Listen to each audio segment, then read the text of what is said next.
like specifically fit for me. So they're kind of just here, essentially. They look nice. If I wear them while I'm driving, I'll probably fucking crash. But that's beside the point. Why crash?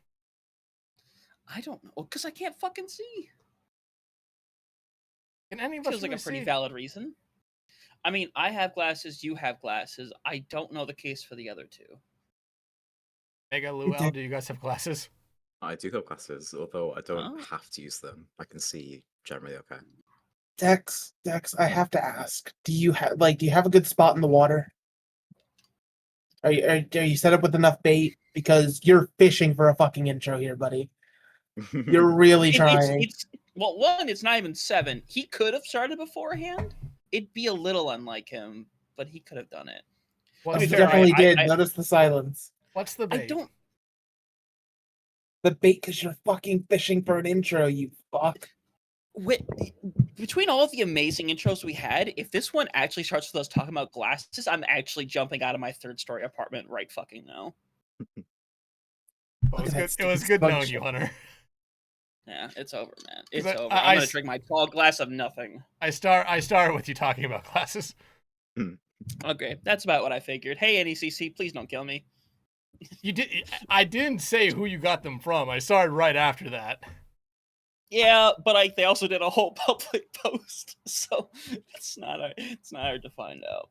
Anyway, don't worry. It's not like they know my exact address or anything. They know your exact address, your legal name, your online name. They know everything. Probably your occupation. You've worked for them in the past, so they definitely have some bank account info.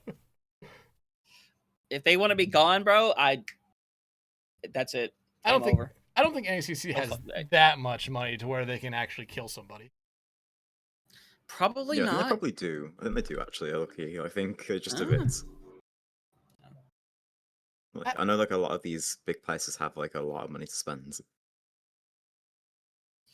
It's a possibility. Was it NECC that just basically made all their competitions free, or is that NACE? I think that was NACE. Okay, yeah, never mind. No, NECC has money. they're the money. NECC they could get me done in, and it'd be that simple. You don't hear back from me next week if I don't make it back from Fort Land. You know why? Well, it's because you're in Indiana.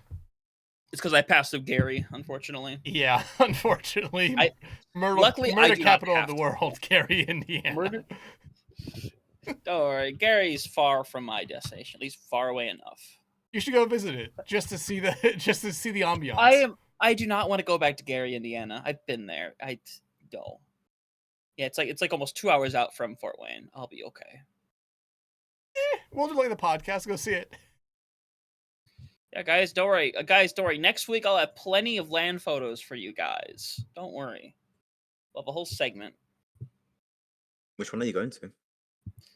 It's this thing called Fort Land that's happening out in Indiana. I'm doing some casting for Smash Brothers out there. Oh, I hope it goes well though. Hope you enjoy yourself. I hope so too. They have the whole like bring your own computer set up, so you can actually go hook up your computer and everything. So if our team ends up having a game Friday or Saturday night, my ass is gonna be playing while on LAN, and it's gonna be fucking sick. So I'm excited for it.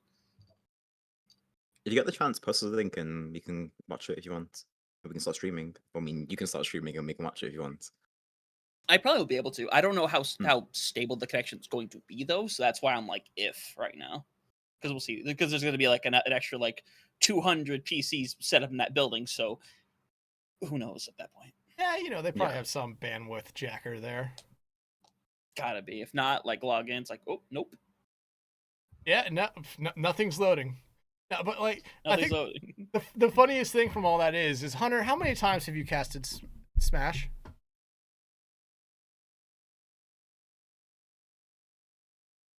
So, the answer is, first of all, 0. The answer is 0. But I have played Smash for a large portion of my life. I understand the game well enough. And to be fair, it's not like the casters that I'm also doing with are people with like who have been doing this for 10 years and have thousands and thousands of followers. It's other people that are basically giving their time at this LAN do this cool thing. People who enjoy Smash, and I enjoy Smash. And to be fair, maybe this is the gateway, so to speak, to like, oh, this is cool. No, oh no, the gateway drug. It is the gateway drug. To be fair, land is probably a really strong gateway drug.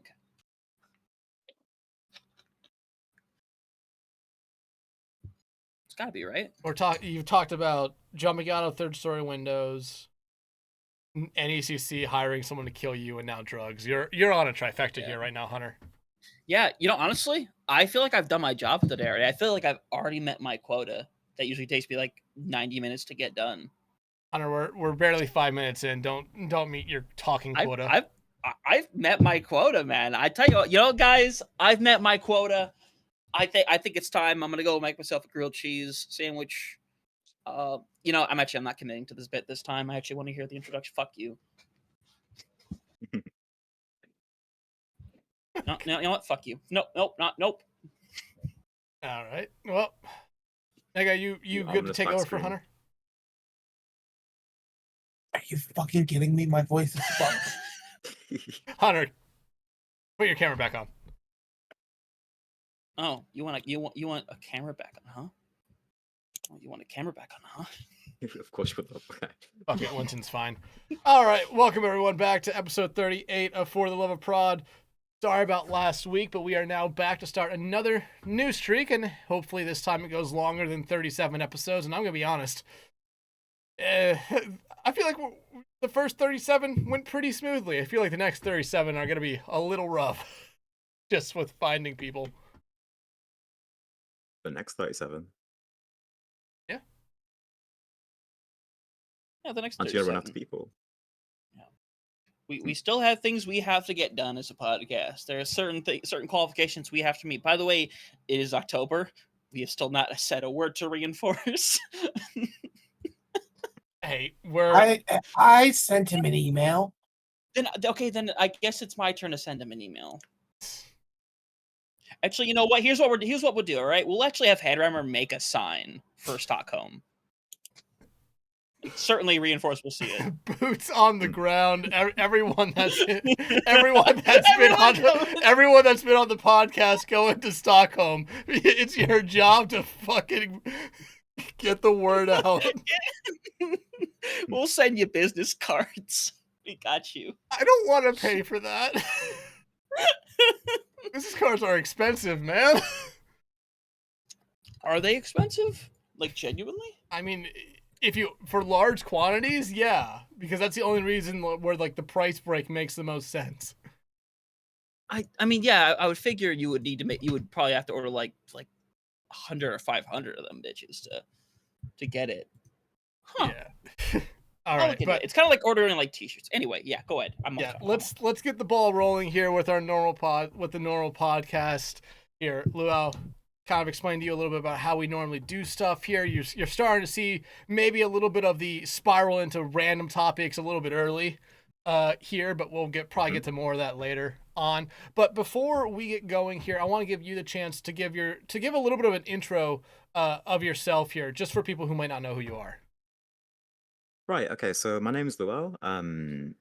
I do a lot of broadcast production. I do stuff for CGR recently, and currently I'm doing a lot of stuff for Quick Esports, and also a University UK thing called USS. Oh, that's what is. I imagine that's a little bit different from what we know Spectrion's talked about in the past with UK, at least UK Overwatch. Is it the same or is it like completely different? I'm gonna be so honest with you. I don't know enough about either system to tell you the truth there, but from what I can tell, I think it's roughly the same, like very, very roughly the same. I think it's kind of the same concepts. Yeah, over here we just have universities and they just play against each other. I think the main difference though is that we don't really have like one organization that does all of the matches. It's like, there's a bunch of different leagues. For example, there's like USS, there's NSE, there's Newell, there's British Esports, I think, is another one of those. So there's tons of organizations in Britain that do leagues for students, yeah. I think the one that specs in is Newell, because of the whole Unknewable podcast that apparently is still a thing. Yeah. I don't like talking about that one because it's full of Warwick people, and yeah.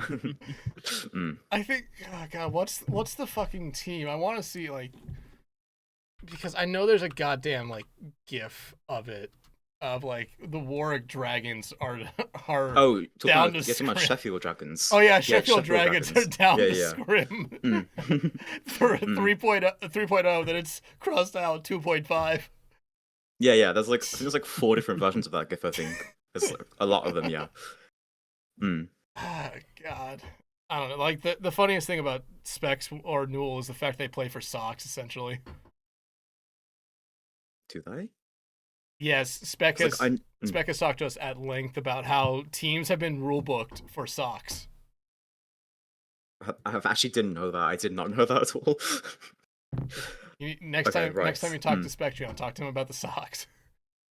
Thing is, like, the issue is that I don't like talking to Spectron. No, I'm joking. He's actually a lovely person. I just like fighting him for no reason.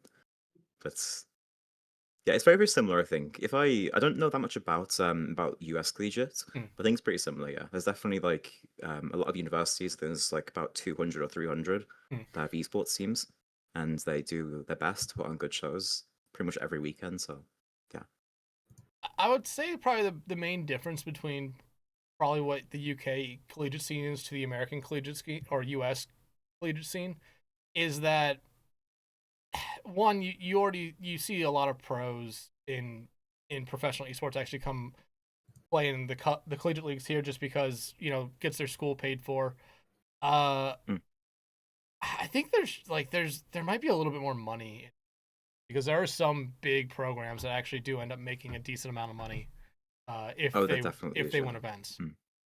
Yeah, there definitely is. Yeah, I mean, I have a few teammates in NA because I currently play for a team in SPCS. Oh. I'm the captain of a team in SPCS. Which one? And one of my it's a team called The Unction because I'm 22 and I turn 23 in January next year, and I am the youngest person on my team. So it's called The Unction because all of us are above, I guess you'd say the full points to Overwatch. So yeah, that's that. It feels like every other week we have someone on the podcast who tells us, "Oh yeah, I'm 22, I'm 23, I'm so old," and then all of us here are pushing 28. It's like the day that I turned 21, I woke up with the most unbearable back pain, and like since that day passed, I haven't it's like I realized what old age was that day that I turned 21. So yeah. 21 in the US is like, "Hey, yeah, congratulations, you can go drink now." You just woke up, was like, "Oh, my back." Yeah, literally. It was the most like ironic thing ever because like nothing happened that day either. There was like no big celebration for me. I just woke up with back pain, and then it was just my standard day as per usual. So it was like very, very interesting. But no, I mean, jokes aside though, I do play on an SPCS team, and one of the players that we have, I think they're getting paid like I think it's like 1,500, I think, for coaching like one collegiate team that isn't even a particularly good collegiate team either. They just like roll at the bank for him. And meanwhile, in British esports, even if you win events, you don't really get that much money at all.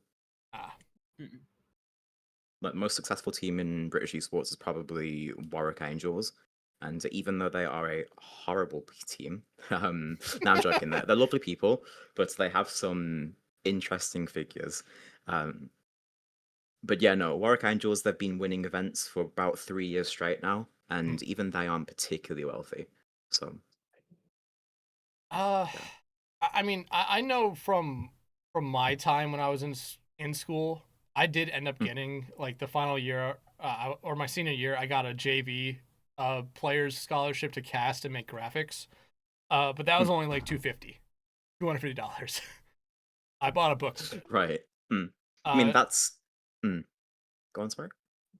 Yeah, I was just saying. I think varsity players got like I think it was 1,200 off their tuition. But like, there's some schools in the U.S. that are definitely giving full rides for esports, which is insane. Oh yeah. Yeah, Yeah, like I over think here it's different. it's definitely like the big programs though. Like we're talking like the Maryvilles of Hmm. Maryvilles, Yeah, it's the definitely a big Northwoods, difference, the yeah. Boise's, the Winthrops. yeah. We don't talk about that last one. That one's got some very Like, interesting figures on it. We But yeah. Yeah. Mm. we've had someone on this podcast who works with them, who goes to school at Winthrop and is a member of the team. Okay, let's move on then. All right, well, hey, good time to Mm. kind of move on into the Mm. the normal questions we normally ask here. So, Luau, you know, what we want to know, what got you into esports, and more specifically, what got you into doing esports prod? Right, okay. So I've got a bit of an interesting story, I guess, because I didn't do production initially out of interest. It wasn't something that that happened to me because I was like, motivated to do it. It happened because I was on a team in 2021 and they hosted a tournament themselves and they needed people that had um literally the bare minimum OBS experience. And I was like, yo, I do personal streams every now and then, so like I can learn the package if you want. And it was like a broadcast.gg package, I think. And yeah, that's how I got into it. But then there was about a 2-year gap between that team and my next production event in 2023. And when I started learning production more seriously in 2024, I found out how much of it interested me. And since then, I've gotten to work with very, very talented people, such as all of you three, and also as well people like, recently I did the Quick versus Dhillducks show match. I got to work with OBS Sojourn and like my Blizzard, for example. So yeah, just getting to meet people and getting to make an event that people see and enjoy. It's very passionate for me. So yeah. I will say this, and I will take a little bit of a peek behind the curtain here for people who listen to the podcast. OBS Sojourn is in our Discord. We are trying to find a date to actually have her come on this podcast. She's been in the podcast for about a month, but ever since we transitioned to recording episodes on Sundays, can't really have that work out for her because she's working. So we're trying to get her on. It just, we kind of need our OWCS to end.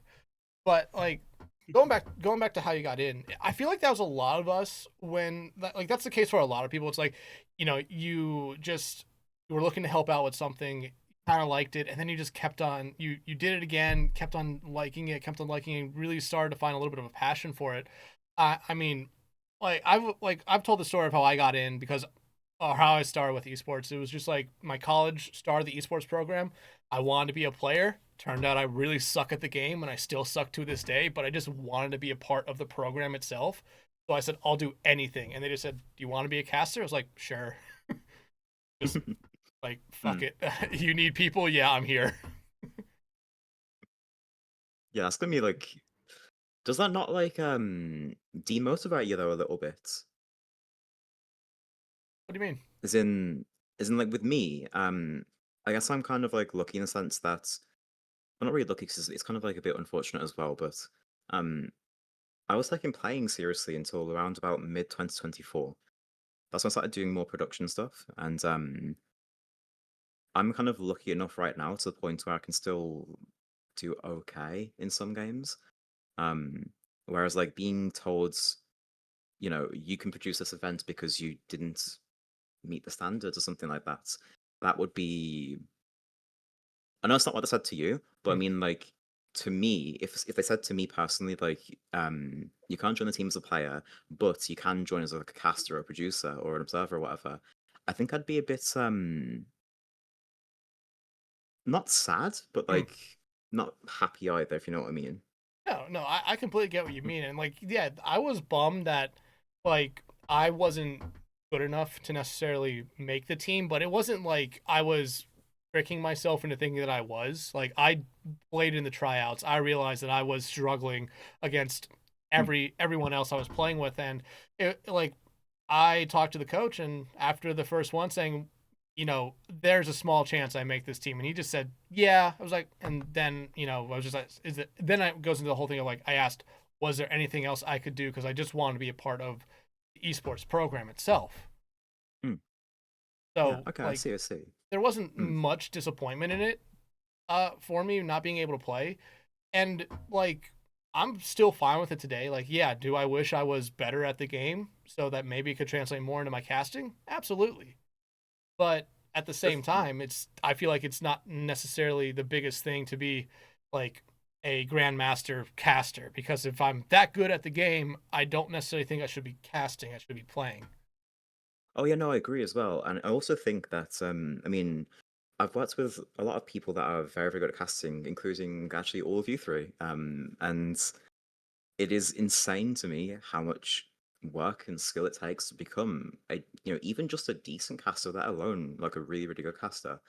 And so I feel like if you have to put in a lot of time to be the best of the players, you're going to take away from your casting skill as well. Because you're going to be taking, like, yeah, you're going to know more about the game, but you're going to be doing less reps as a caster. Yeah, absolutely. I mean, like, for a moment, all three of us were on the same team. Mega, because of school teams, had to leave the team, so sure you can focus on that. There's a whole CG. There's a whole That's team what in it was. Mega. I'm just trying to be nice. But there's a whole team in CGL that is just essentially the production team. Like, everyone on it is a production member in CGL. We have won a game this season. We have won a game. And we won a map last week. That's still more than good. what we ever expect. And honestly, that entire team's just for fun, just to kind of make sure that we're still kind of staying at least some or it just was a whole idea of like, hey, let's form a team, no expectations, just go out there and have fun. So, and it's really fun to play with, your other producers, your other casters. And I mean, like, hell, at least once a week, I think at least I will. Hunter and Mega might do it, maybe the same or a little bit more. They'll play games with Spec, they'll play games with Headrammer, they'll play games with Hippie, and just kind of have fun with it on a night where we're not casting or doing something.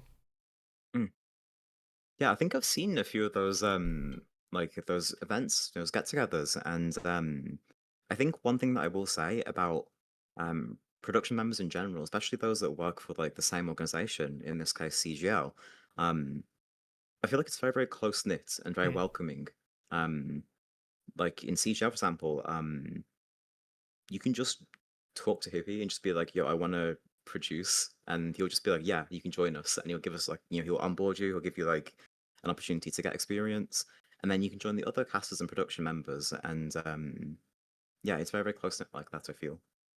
Yeah, and that's definitely been something that, as we've had other people come on, especially from leagues like SPCS and BPL, where we all kind of say that like all those leagues are very welcoming to new people in the production side, whether they be producers, observers, replay ops, or casters. Like, very welcoming, because again, at the end of the day, we're all doing this mostly just for fun or because we really enjoy doing it.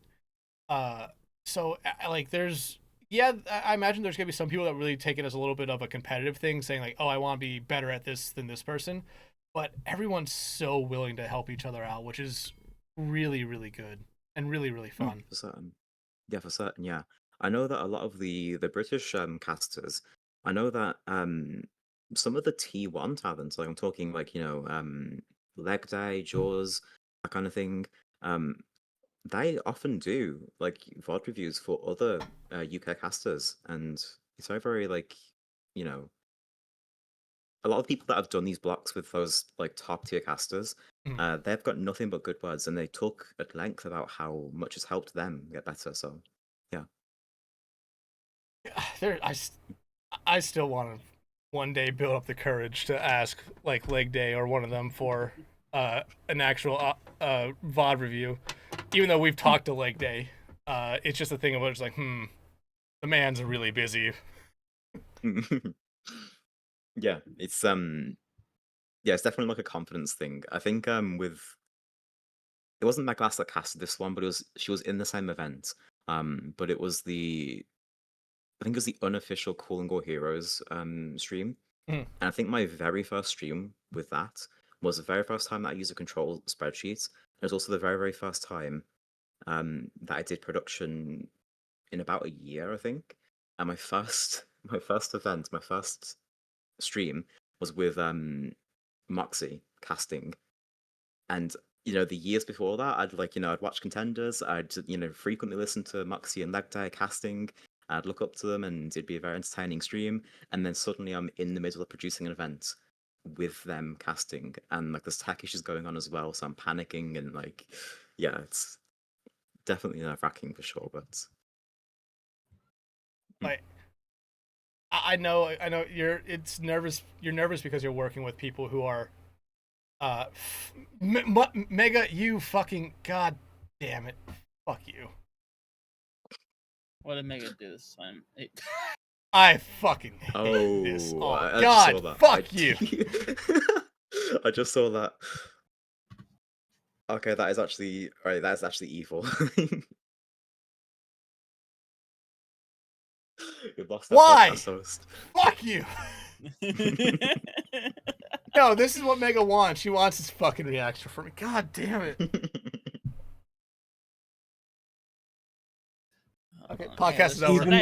Even when I can't speak, I can derail. Listen, this is what we must do in these times. We got to push each other forward. All right. This could be a life-changing. I haven't. For you. Like, here's the thing. I don't fucking know which recent cast I would want to do. Oh, I've felt off the past couple weeks. Okay, well, throw the South America one at him. That was a decent one. I know it's not a fully produced one, but yeah, I was gonna say I can't wait for him to talk about how the observers are struggling. Buddy, there's one observer, and he ain't even an observer. We found him at the local Dairy Queen. Found yourself at a Dairy Queen? I did find myself there. That's where I found God, actually. You know what? That makes sense. He served me a milkshake. That's God. We're getting very sad here tonight. Yeah. Are we? I'm happy right here. I'm about to hit like 3 reserve buttons at once. I am going bankrupt. Listen, this carries back to the beginning of the podcast. Listen, this is what you get if you listen and you understand what has happened. Yeah, and our own host doesn't even realize. Yeah, and to explain to people that are just listening to the podcast, Megalass just typed in the production server at leg day, hey, Dexatron wants a VOD review sometime. You have extra time, but he's being a coward and too scared to ask, so now I'm forcing the issue. So, yeah, we have now embarrassed our podcast host, I think. So every week I feel like I think this is just a normal thing where they're just trying to make me really regret starting this podcast. I don't know if I'm I'd say waiting for the day Dex kicks me. I'm waiting for it. Mega, I'll kick myself first so you guys can figure out what the fuck to do. Crazy. Yeah, give me the YouTube login. I'll sort it out. Just give all the information to Mega. We'll talk about that after, because when I originally made that, I wanted to give it to all you guys, but then I just didn't. Okay, here. How about this? Let's get back on track here and actually get on to the second part of the question. So we know what got you in, Luau. What kind of keeps you coming back? Honestly, it's learning, and also as well, I don't know if the same applies to you guys, but the more I do production, the more interesting it becomes to me as well. Like at the start when I was doing it, when I was working with the broadcast.gg package, it was actually quite boring to me. I didn't really enjoy it at all. And then now, I'm happy to talk to people who will listen to me about how broadcast works and the technology that's used in it. And currently, I'm in the middle of making a package with another producer for CGL called Friday. So yeah, I think for me, the biggest thing keeping me coming back to it is learning more, getting to meet new people, and just how interesting it is as well. And also, adding on to that as well, it would be the fact that I don't think producers are the most visible people on any broadcast. I think that's usually like the casters and the observers, because that's what the viewers are directly seeing, right? But I do think that one of the highest qualities of a good producer is being able to put on a stream and have it just work without any issues. Don't have to be fancy, just make it work. And if you can make it work, it's fine, And if I can enable people to like watch their games back and have the casters and the observers be allowed to shine without tech issues, then I know that I'm doing my job well as well. Yeah. And Mm. I mean, you touch on a good thing right there. Is that a lot of like that was one of the reasons when I had the idea for this podcast. It was going to be like, okay, yeah, we're going to talk to casters at some point, but it's going to be a lot of producers, a lot of observers. We've had replay ops, we've had league admins, tournament admins, social media people on this one. It's more trying to get a little bit of a bit better presence, or at least show a little bit more of a personality to the people who don't normally get to show themselves, or you hear their voices on it. And it's always really fun when we have like producers and observers who have never really who don't normally get a lot of credit for anything, maybe other than like at the end of the season's like, oh yeah, here's our end of season credits, here's their name. Like that might be one of the only times I actually get ever any recognition for it. So it's like, it's always fun to bring them on, have them actually talk about why they love doing this, especially for those for producers, observers, and everything else behind the scenes that don't get that much attention. It's always fun to hear what they want to say. Yeah, like when you're watching the Overwatch League, I know it's been gone for a few years now, but when you're watching the Overwatch League, um, I think a lot of people underestimate how much work goes into just making it look good. Like to the viewer, I mean, like the overlays, like the package itself. I won't go into like the boring details about it, but yeah, a lot of work goes into like making it look decent, and I kind of like lost the point that I was going to say, but I do think that making things work is an important thing for producers, and I also think that it generally gets underappreciated as well.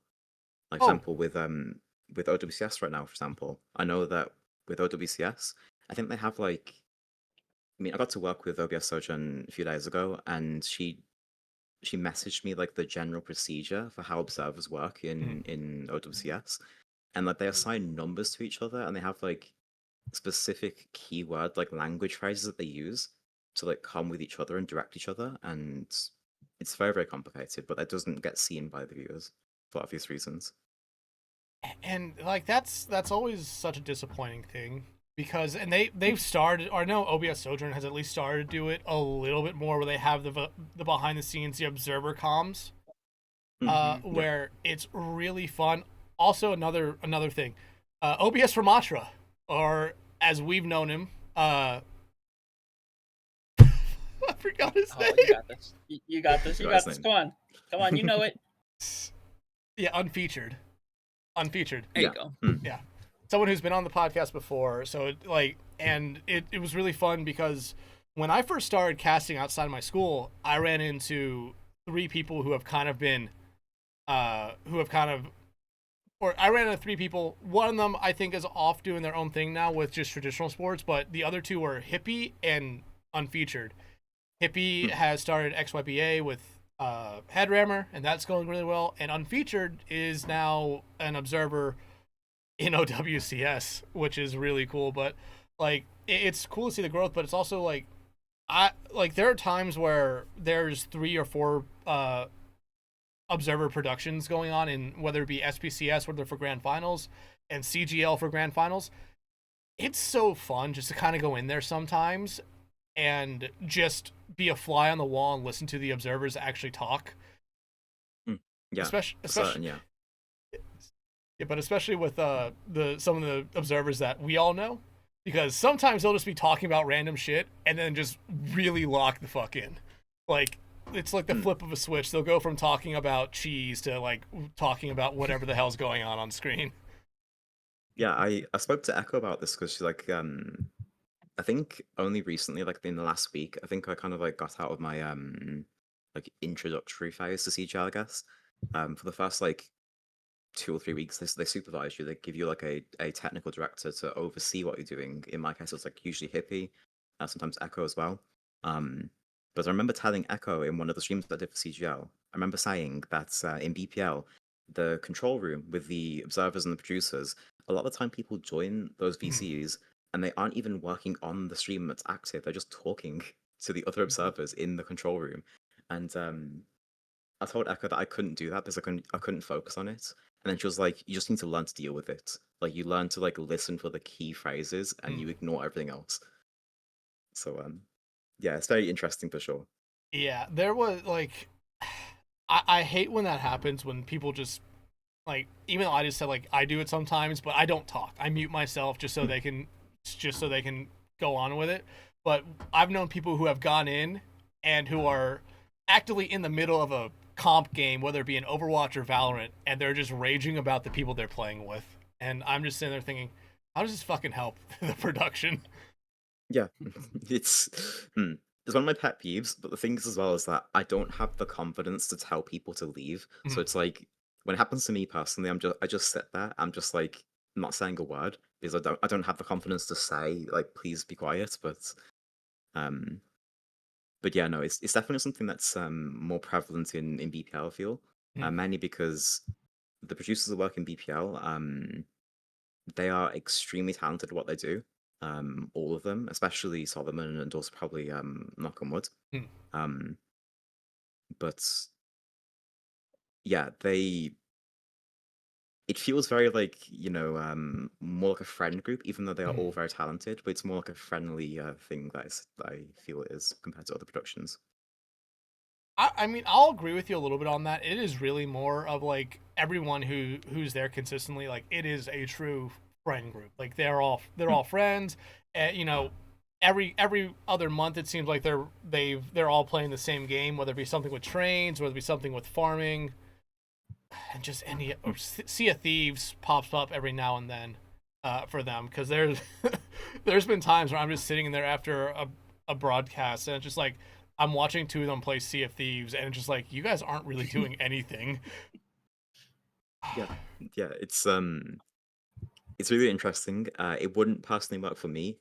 Like I'm more than happy to talk to people and have like a laugh and a joke, like outside of streams, but I can't do it in the middle of a stream. It's like because I have to like lock in and focus on doing the other production stuff. So Yeah, and like that, like being behind the scenes, especially because if like someone comes and does that in like the casters uh channel, they're immediately like kicked from it because normally people are taking audio through Discord. So anyone else that joins that call, all that audio is going to be going on to the stream, and sometimes you never know what someone will say.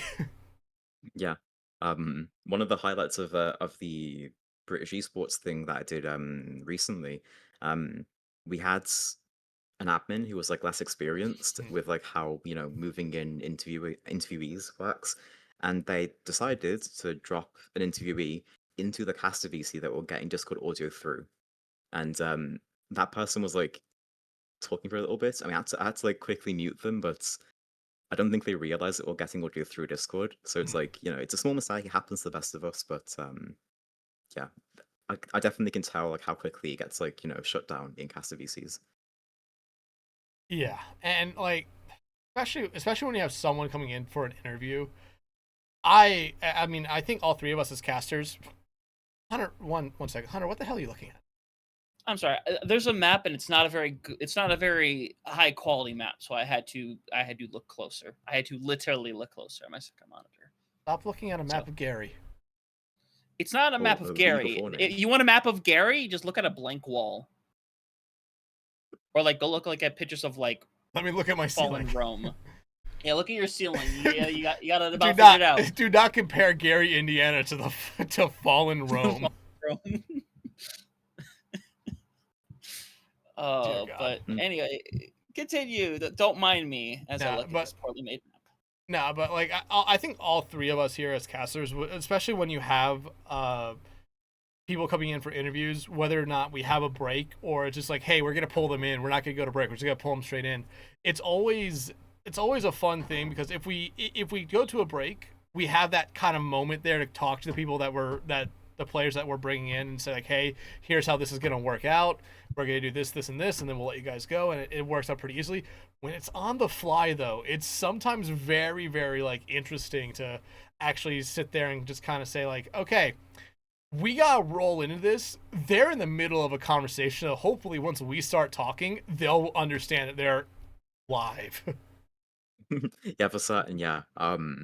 The funniest thing actually, I think actually, Megalass and also Huntertain have both seen this whenever I've done productions with them. But it's like when I drag interviewees into VC, and there's been a couple of times where I've said like, go into casters in 3, 2, 1, and then the interviewee interprets that as me saying you can talk. But what I actually mean is the casters can talk, and they'll give you a cue when you can talk. So yeah, Uh, that's a funny issue sometimes. God, the best point that Echo ever made is that some of these players, especially like the tier 2, tier 1 ones, need to go through an interviewing class. Like low key, they need just a small brief understanding of Yeah, I what do I want to call it, like interview etiquette? Is that what I want to call it? Mhm. That sounds about right. yeah, sounds Media okay. Yeah, I think training. it's good. Yeah, media Yeah, training. media That's what it training. was. Yeah, yeah, Mm, yeah. That. Well, I think that's always gonna be something that we touch on, especially with some of these community leagues where it's like, hey, sometimes we're talking to like random college students, and then sometimes we're talking to like, yeah, I got off my 9 to 5, had dinner with my family, and this is how I wind down my night. It's like they understand that they're not gonna come in there and like just spiel like say, oh yeah, the other team sucked ass, we just rolled mm, them. The college yeah. ones are always the ones that's like, God, what the hell are they gonna say? So Yeah, it worried. actually, yeah, it gets on my nerves a lot. Like having, it's only been a couple of times for me, so I haven't done that many interviews myself so far. But yeah, I've definitely had a few interviewees that just they actively get on both the casters' nerves and also the producers' nerves, and you can tell when casters don't want them to keep talking because like they kind of like rush the conversation a little bit and then make it end quickly. So um yeah, but there's been a couple of them that's I had one interview actually last week with some team, and we got a guy to interview, and I think it was Megalass casting this one, but like we'd ask them questions and they'll give like one word answers to every single question, and like you can't work with that at all in any capacity. Like, what do you say to like one word answers? So yeah, I think like media training or at least sending the most sociable person will be a good start for a lot of teams. Mega, if you were Mega, you were there for that one. What was that like? I was nodding my head. But yeah, I'm no, sorry. like, I'm sorry. no, it's fine. It's fine. No, I'll fucking speak. It's fine, Dex. I just won't talk ever again after this. It's great. Uh, the because like this is something that has plagued me for so long. Again, I still mean to find out. I'm so lazy. There's literally a clip of me on BPL saying like on broadcast, I'm like, all right, this feels like I'm having to pull teeth here, but we'll just keep it pushing in the middle of an interview because people just can't. And it blows my mind because like generally in those situations, like you're volunteering to interview, right? Like normally every single person on a team, especially after a win, would love to fucking interview because they're like, I get to go have an ego and shit. Like players love that shit. But uh then they just get in there and I don't know if it's like stage fright or what, but they shut down and they start giving the most basic answers. Like I genuinely like I don't think it would ever be a thing for like BPL, SBCS, anything like that. Because no offense, I love those community leagues and stuff. It's just not on the same level as something like a CGL where you have tiers that are playing for prize money and stuff like that. But like CGL especially, because like some people at CGL are literally playing in like actual pro scene, Face It Masters, freaking OWCS, stuff like that. Like, for the love of Neptune, have somebody who can talk. Like, pick one person, send them to like an etiquette class, and just figure it the fuck out. Even if it's a fucking coach, just because it's so fucking annoying to sit here and be like and have this amazing matchup, and then it's like, all right, here's a player, so you get to hear from them, and then they're just like, hi. Yeah, we played good. Yeah. They played bad.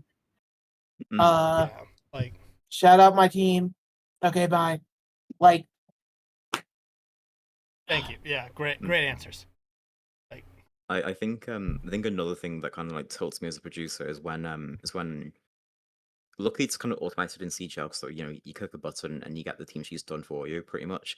Um, but like in other organizations that don't have that automation, you have to make the team sheets yourself and you have to give them to the teams and hope that they fill them out properly.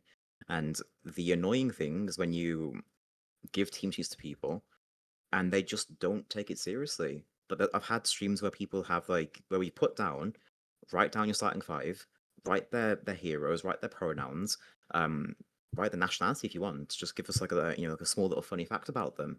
And then I look at the sheet afterwards, and they've got like 10 players, and the 5 starters weren't even playing at all in the following series. And then they have like pronouns as like like half of their name.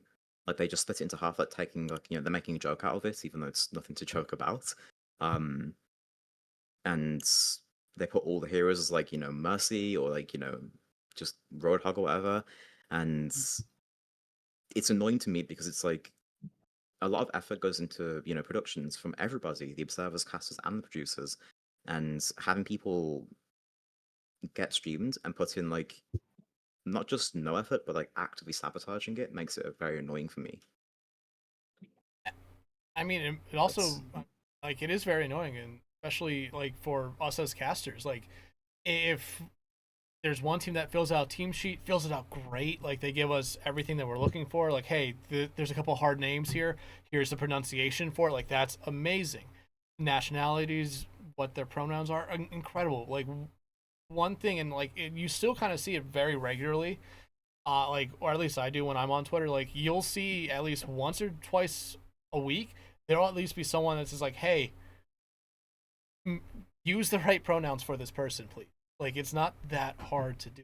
And like I'm not gonna sit here and say like, hey, I do it right every time. No, I fuck up sometimes. I mess up. But it's like just you have to kind of learn it fast. You don't want to be someone who's doing it wrong because there will be people who do get very very angry about it. yeah. But then you have some teams that it's just like, oh yeah, they're filling it out right now halfway through map 1. It's like, great. You have 4 players on your team that have names that I can't pronounce. So they're just going to be called whatever hero they're playing. Yeah. Yeah, I mean, I remember actually today I had a stream with Megalass as well. And the team sheets today, we generated them at exactly like I think it was like 7:01, about an hour before the match started. And we notified the teams about 15 minutes later to go get the team sheets done. So they had like 45 minutes to fill out the team sheets. And then I got pinged by one of the players about 10 minutes before the stream started saying, when does this need to be done by? And it's like, fill it in now. Like, we're about to stream a game, just fill it in. like, um, so that's like very annoying for me, yeah. But yeah, I think for cast is definitely the worst because like with me, I can just throw up like a random character. I can just put on like Hog Mercy. I can give them like no pronouns. I can like make up a favorite character. Whereas like for you guys, you have to like use the correct pronouns, and they will get angry at you if you mess up. So it's like, yeah. I had one person get angry at me for how I pronounced their name because the team sheet said one thing, and then after map Yeah. 1, they put in the game chat saying, "Hey, casters are saying this name wrong. It's pronounced this." So we said it like that throughout the rest of the series. Then after the series, I got direct tweeted by this player who said, "Hey, you guys pronounced my name wrong 2 separate times." And I was like, "Buddy, you had it on the fucking team sheet. We were told it was wrong by your coach, so we started pronouncing how your coach told us to. Get angry at them." Yeah. Mm. Yeah, I think I had a similar experience with actually Geo and Huntertain with this one. Yeah.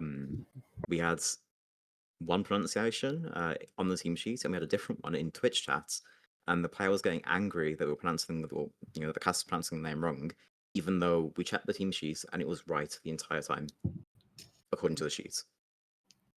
But yeah, apparently they just don't check it. That's why we have sheets. If Yeah, you don't write it on the sheet, it's kind of your fault, or I guess in that case, whoever filled it out. Yeah, and I mentioned earlier on that I've been making a package with another producer called Friday for the British Esports tournaments that we're doing.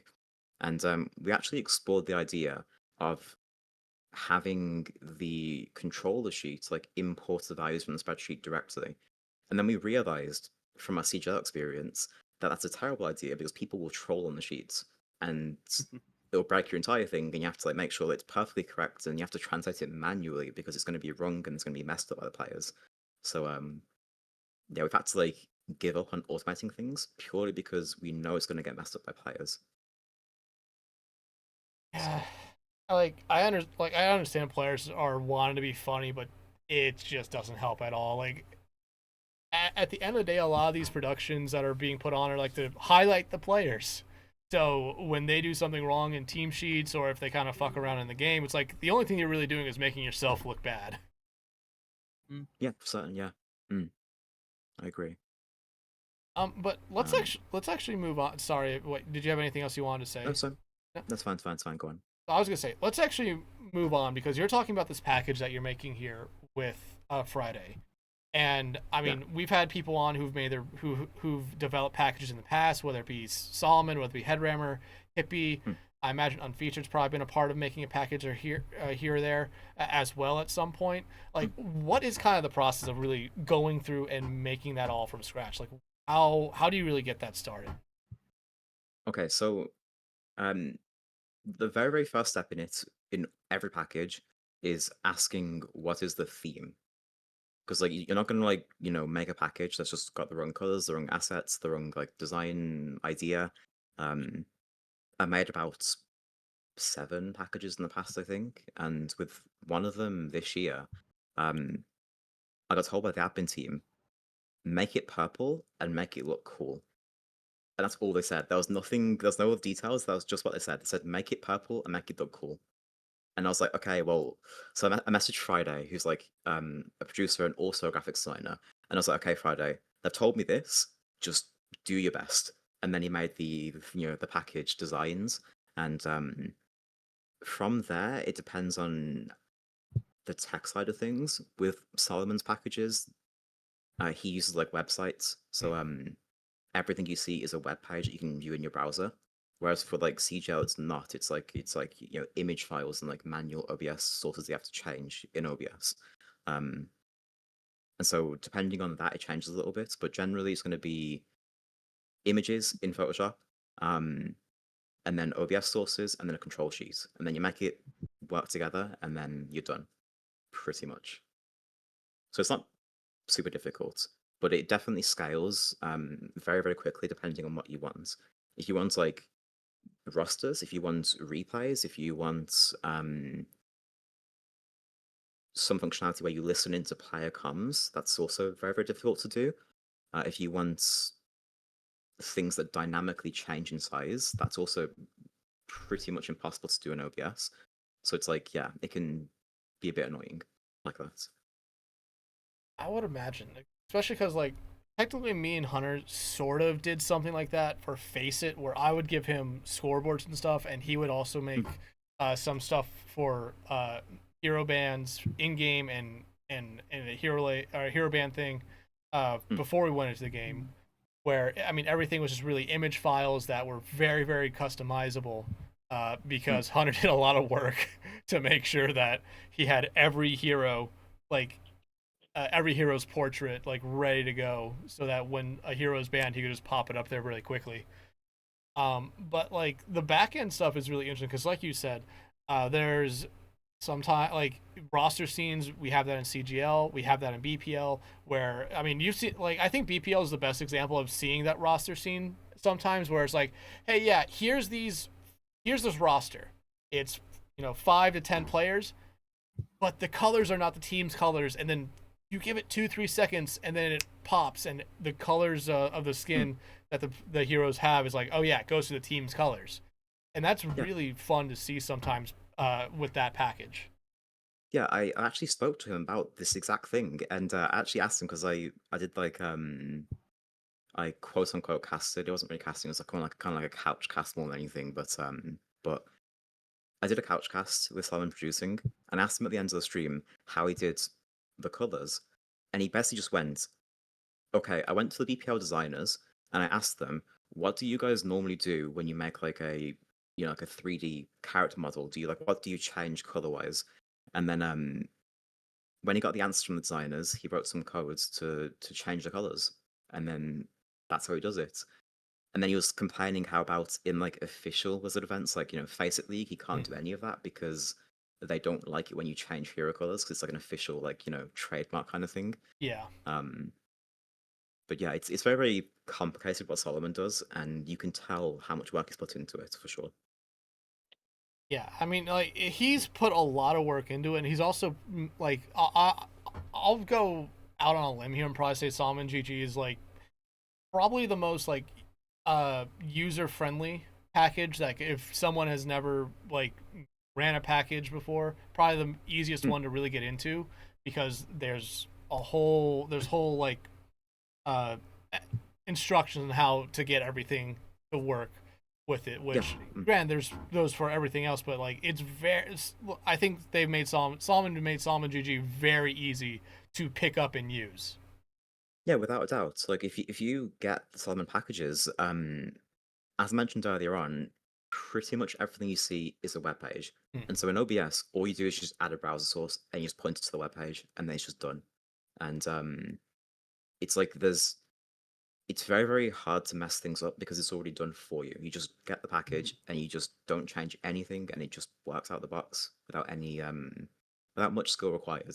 You don't have to worry about SRT servers, like ingest servers, because you get given them for free by Solomon whenever you need them.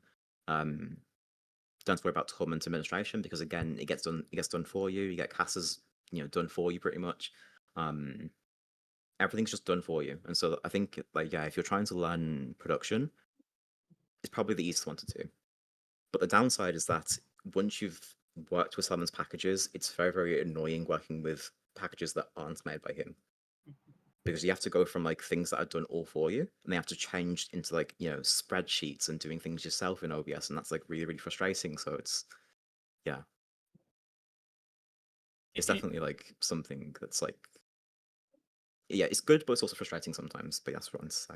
Yeah, no, like I would completely understand that. It's like if you pick up anything, like oh yeah, this is when you pick up anything, you kind of run with it for a while. You get really used to using it. You go to something else. There's gonna be something different that you just don't normally like. And Solomon has tried to at least fix that with some things, but definitely still probably one of the more easier things to work with here. But with your package here, and it seems like you've made multiple packages, but the one you're currently making with Friday, like is there anything you guys are trying to do with this one that's like maybe pushing the boundaries of something you've done in the past, or are you just trying to make something you've done in the past just look or just have it function a little bit differently?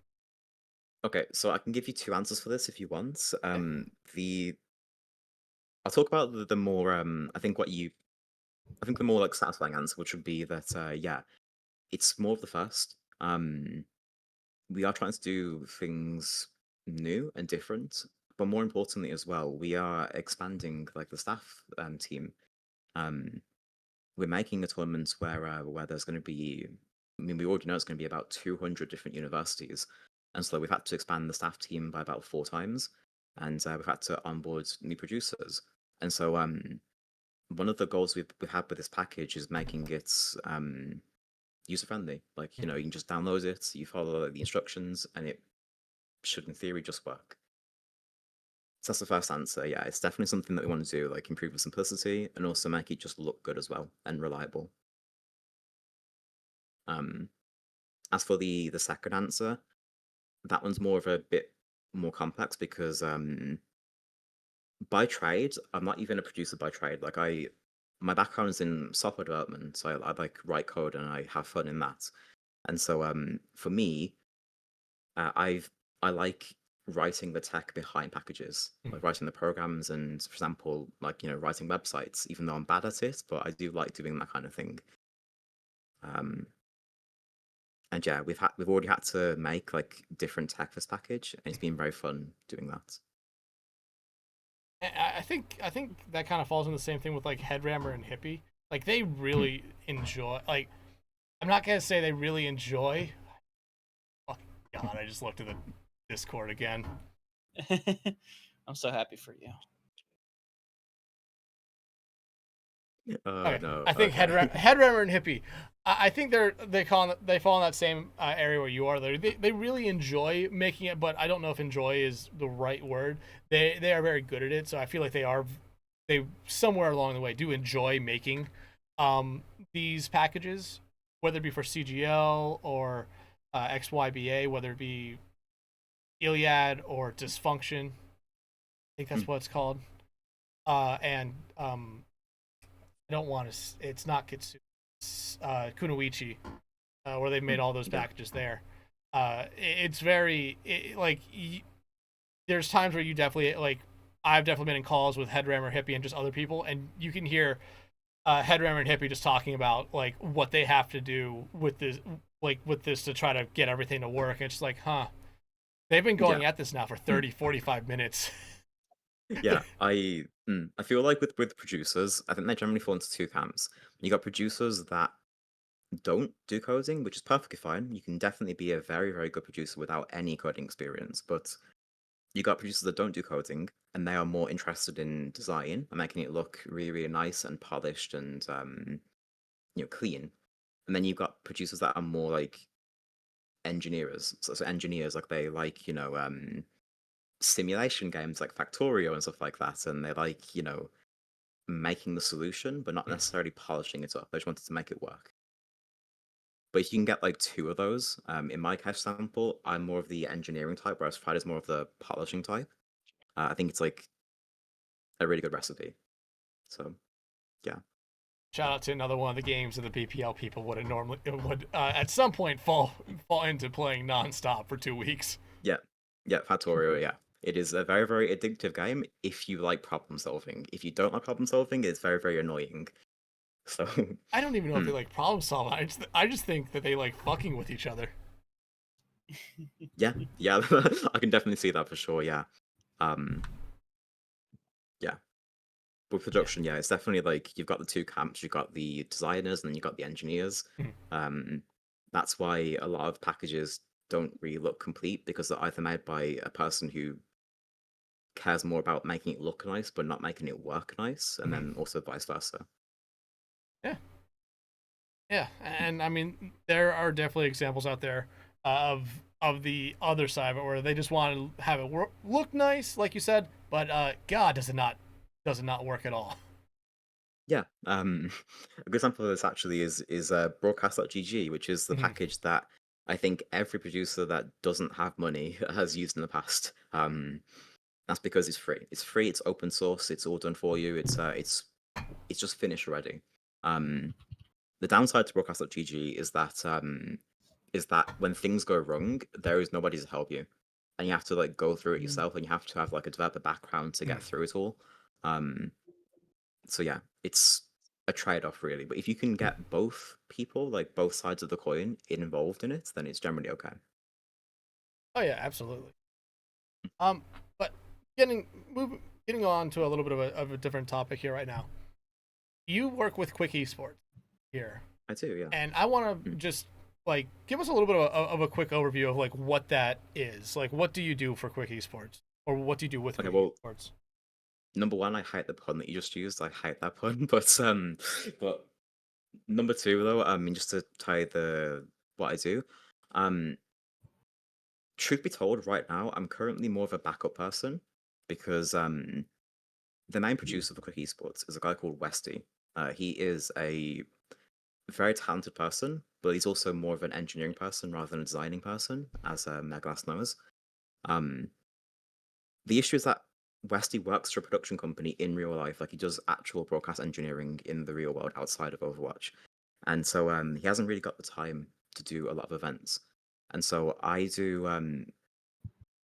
basically do all the Overwatch stuff that Westy can't do, which includes obviously the quick show match recently, but also generally like the Face It co-streams, OWCS co-streams, and also as well quick academy stuff, that kind of thing. So it's best just any Overwatch content that Westy isn't available for. Ah, but I mean, like you're working with Quick right now, who is an OWCS, and like you said, they have Quick Academy. Hmm. Is that Masters or is that Expert? I'll tell you the truth, I don't know. I actually just don't know. It's Fair been enough. a long time since I've actually done a stream for Quick Academy. So I don't actually know the answer to that, but I know that they're definitely nowhere near Faceit Masters. They're definitely like a bit below that. The expert. Yeah. So yeah, they're definitely like around expert level, yeah, I'd say. And like it's always really interesting when we have people who've come on who have either in the past worked with like uh T or orgs who are currently in the tier 1 of any type of esports. But with Mm. Quick, it's like, hey, they're in tier 1 of Overwatch. I know are they tier 1 rivals as well? I know they're in a couple other esports, but I know they're in Rivals and they're also in Rocket League as well. Mm.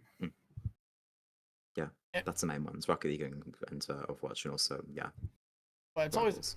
always interesting just to like kind of hear like what people's what their kind of like perspective is of the org, like working with them through whatever it is that they do with it. And you, it sounds like it's mostly just producing streams and everything. Like, what was it like to work with Quick right now, especially with them having a team in OWCS?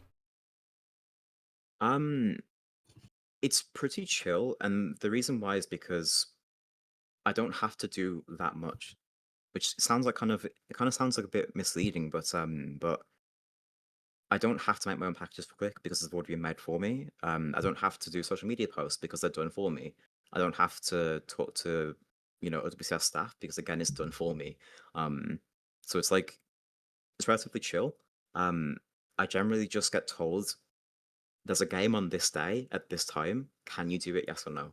And if I say yes, then I get to do it with some casters, and yeah, it's pretty fun. But the way I can describe it more than anything is that it is a lot more approachable than people think it is, and a lot of things happen behind the scenes that even I am oblivious to. For example, social media stuff. There's like 4 or 5 people I think that do social media stuff. They've got like different designers that they hire. The guy that does most of the Twitter designs is a guy called Fuji, I think. Mm. But they also have other ones as well. They've hired Vengeance, I think. They've hired plenty of other designers as well. So yeah, there's like a lot of different layers to it, and you generally get involved in the layer that your title involves, and that's Mm. basically it. And like when you said there's multiple people for social media, I was like, really? They have multiple like, and I was thinking just like people who post stuff on social media, but like that all you as you talked about more is like, oh wait, yeah, so like graphic designers are definitely a part of that somewhere along the line. Then you probably have just people who are there to make sure everything looks fine as well. But Hmm. like being a producer here, and let's kind of get into the show match that happened a little bit earlier this week between Quick and Dhillducks, which Yeah.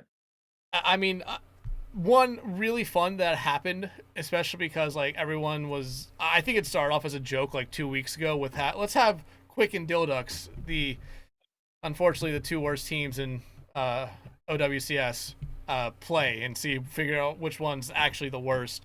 But what was the kind of vibe for that one, especially because like you already mentioned here, there was like a really good production crew for that show match. Like, what was the whole vibe for that? Do you want me to answer that in terms of just production, or do you mean like in general? Uh, yeah, go both ways. Go both ways. But start off with Hmm. production. So with production, it was stressful at the start. There were a lot of small problems that added up that we did like a lot of preparation. We even had we had call time 1.5 hours before the actual game started. So like we had like a lot of time to prepare, and we also prepared the night before, and we had like graphics done already in advance. But for example, like on the day of on that day, um, the ingest servers that I got given just didn't work, and so I had to like quickly deploy my own and get my observers using that. And we also had OBS Socha, and her internet was like just not working, so we had to go from 4 observers to 2, and had to go change that. And we had to change our different our workflow around that. Um, but in general, it was really, really nice. Everyone was having like fun. It was very, very relaxing. And a lot of the stress was offset for me by OBS Surgeon actually, because she was doing all of the direction. Like I sent the link to the prod and ups comms in this server, but you'll hear things like, you know, ready one, take one, or go one, that kind of thing, and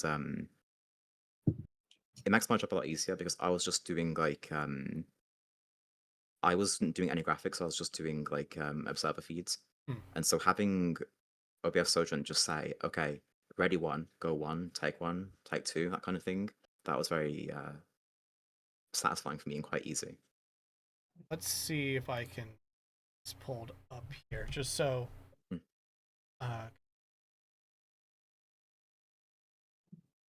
Yeah, so you probably want to skip to probably Ilios Lighthouse, maybe, which is, yeah, it'd be that one, yeah.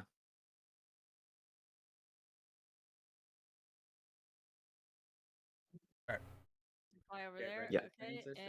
and ready one, and fade to one. Oh, that looks good, actually. Okay, Okay, I like that. Blizz, can you head over to the other side? Yeah. Oh, am I did. Blizzard? I'm Someone not else has bad. also been on this All right. podcast. All right. Yeah. Ready two, and fly to two. I might just follow him out here. I'm Yeah, gonna yeah, that follow. works. Stay on me. That works. Yeah, You want to do POVs for both teams? Yes, your POV for Okay. both teams. So go ahead and start on red. Orange. Start on red. Orange, orange, orange. Hazard, Yeah. preferably. Yep. Go hazard. Okay. Ready one, take one. Pick one. Thank you. Red zone. This has got a good angle. Yep. And you can switch to whoever you want now. Yeah. Yeah. This is what I'm most comfortable doing. It is orange advantage. Yep. Slight though. Slight. Yeah. Blue's Evil got use point recall. pressure. Yeah, that's the one. No Suzu on blue. I'm holding this outside angle. Kiriko jumped off the Ready edge for a two, second. take two. I do. Yeah, it's definitely Yep, like orange pretty got cat. Ready one, take one. easy. All right. I mean, like that, and that kind of goes back to something that we were we brought up a little bit earlier on, which is actually having those like calls, having those like that behind the scenes thing where it's really really fun just to hear like an actual really put together well ran production where because you can hear everyone's talking there and they're all in sync on with what's going on. Yeah, for certain. Yeah. Yeah, it was pretty nice, and I learned a lot as a producer. But I think something that I need to clarify as well is that I wasn't doing any of the graphics there.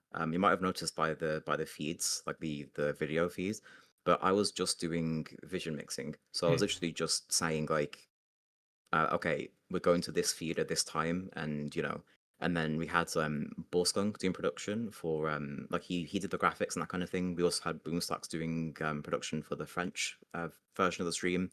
All I was doing was literally just giving them the view of the game, and the rest was done by like Borskunk and Boomstocks. So, And again, those like Boomstocks has been doing a lot with Face It. Same thing with Bullskunk. Like it's great that they, especially with Boomstocks coming on and doing it for the French audience, which I thought was really really fun, and just also really interesting that that there's enough of an audience that Boomstock saw like, okay, yeah, let me get the French. I'm gonna do the French version of this. yeah. One thing I will say about Europe in general is that there are a lot of countries that are like hotspots for like esports activity. The main ones generally are like Britain, France, Sweden, and also Finland. Those are like the ones that have like a lot of good players consistently all the time. But yeah, I mean, there was a LAN hosted recently in France between I think it was the Good Guys. I think they did like one of their own LAN events recently. I think it was. But yeah, there's like a massive craving for Overwatch in France. So yeah, And I think and you see this when you see. Oh, sorry, go on. No, I was gonna say I think that's great that there is like a huge hotspot in France for Overwatch. only if the one map that I think has ever been placed in France didn't suck. Oh man. Yeah, it's fun, and what I will say is that France is, I mean, I'm not gonna say anything because I'm English, and I mean we all know about like the English-French rivalry going on, but Oh, we've had Spec come on and just absolutely shit talk the French. Yeah, it's like pretty normal. If you're like an English person, it's pretty much like genetically guaranteed that you hate French people. But I mean, unfortunately, as a producer, I kind of have to work with them, and so I just kind of like I make do with my bitterness, and I just I just do my job. So that happens. But no, jokes aside though, every person that I've worked with from France so far has been lovely, um, without exception. So yeah, it's pretty chill. Yeah. Mm. But okay, so getting away from the production side of it now, just the general vibe of this entire thing. Like, what was your general takeaway from it? I have nothing but good words. Everything went fantastic from a vibe standpoint. Like the players were happy even when they were losing. Like obviously it was a 3-0 to Dhillducks. But even in the last map, the players were happy and they weren't boomed at all. They were quite nice and happy the entire time. And also as well, the staff involved. We had an official Faceit admin doing lobby admin stuff, so that was interesting. And he was like asking for the prod and ops comms so that he could send it to the Faceit squad, and then like yeah, like they were saying that they wanted to make official content out of it, like that they'd just take clips out of it and they'd show like more of the fun side of production. But so that's interesting, yeah. And but yeah, everything went well, vibes wise, and I was going to shout out as well, just the managers involved, mainly Antares, but also Sakara as well. Both of those two did a great job, not only at managing, but also as well just production wise. Um, I don't know how well known this is, but the whole event was the idea was Antares' idea. Like she decided that it would be like a fun event to put on, and it was. And we had like I think there was like 400 viewers on Bullskunk stream, and yeah, it was very very well received. I think so. Oh yeah, like it was fun to watch it, especially because it's like always one of those, like it opens the door to more of like these teams that don't make these lands doing these events with these other teams that don't make lands. It's always fun to see a little bit more competition, and it's like and it seems like Faceit also has another big investment right now into just trying to do more stuff with just Overwatch itself, because you have uh some of the Faceit Masters teams going to Sweden to play Yeah. in a show match, which is really really fun as well coming up here. Yeah. Sorry. It's gonna sound like very very mean, but can you just repeat the question because I think I just forgot about it. No. Mm, Basically, what I was saying is like Faceit mm, want to have some part in this production in the show match between Dhillducks and Quick, who is really yeah. fun because you're starting to see Faceit seeming like they want to have a little bit more of an investment into like, hey, we're gonna try to make sure these teams that don't go to land still have something going on, and you're seeing it right Mm, now with the Masters showdown that's gonna be going on in Sweden, where they're taking a couple of the Masters teams and gonna have a couple show matches there, which is really really yeah. fun, especially because season 6 there is no promotion relegation games, so the winners Yeah. of the of Masters tier, other than getting the money, like this is actually a cool thing for them to be able to go do as well. Yeah, I think the main criticism that I hear of Faceit, with players is, as you said, it's money more than anything. That I mean, we all know how delayed Faceit is with paying players and paying, like winners and stuff like that. I mean, my own team got like top four, I think, in Faceit Advanced in season 3. And it took them about 3 months to reach out to offer the prize pool winning. So yeah, it's definitely like delayed quite a bit. Um, but what I will say is that the admins do listen to feedback and they genuinely do put on like an effort to improve. So it's definitely like a bit of a rough ride, but they are, they are learning, and I think that with time is going to show as well.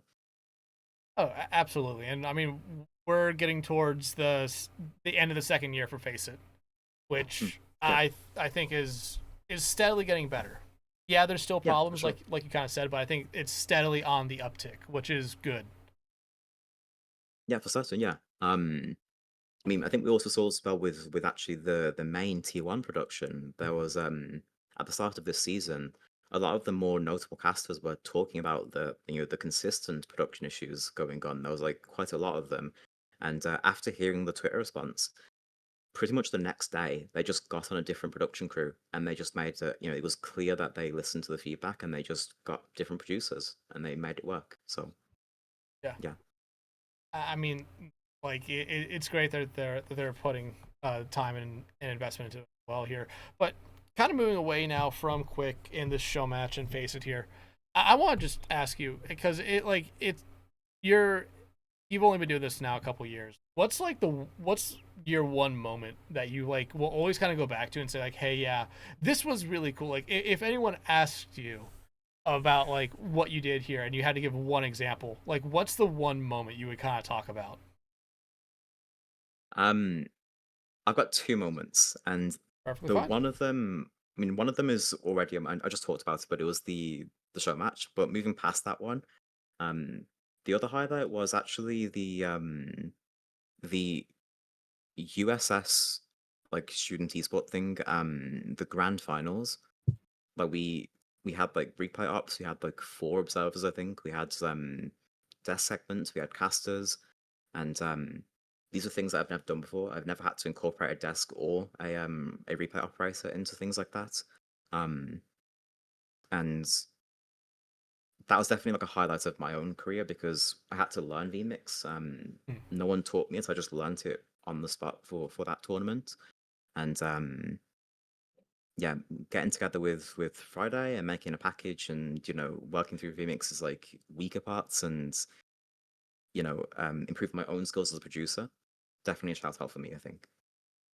Yeah, I mean, I feel like that's we've always had a couple of different answers when it comes to that one because when it's casters, sometimes like big events or I like way back when we started this, we had a caster who said like, oh yeah, like one moment they'll always kind of remember is like they went to cast a LAN or a high school league that they did, and it was like the players finally getting to meet this caster was like a big thing for them, and the parents of these players like talking to them about like how much they really enjoyed the fact that they were talking so highly about their kid in this was really cool, and it's like one of those moments that you just never necessarily expect to kind of see here. So Yeah, for I would sure. Yeah. imagine like you've kind of had that stuff as well with like what you just said.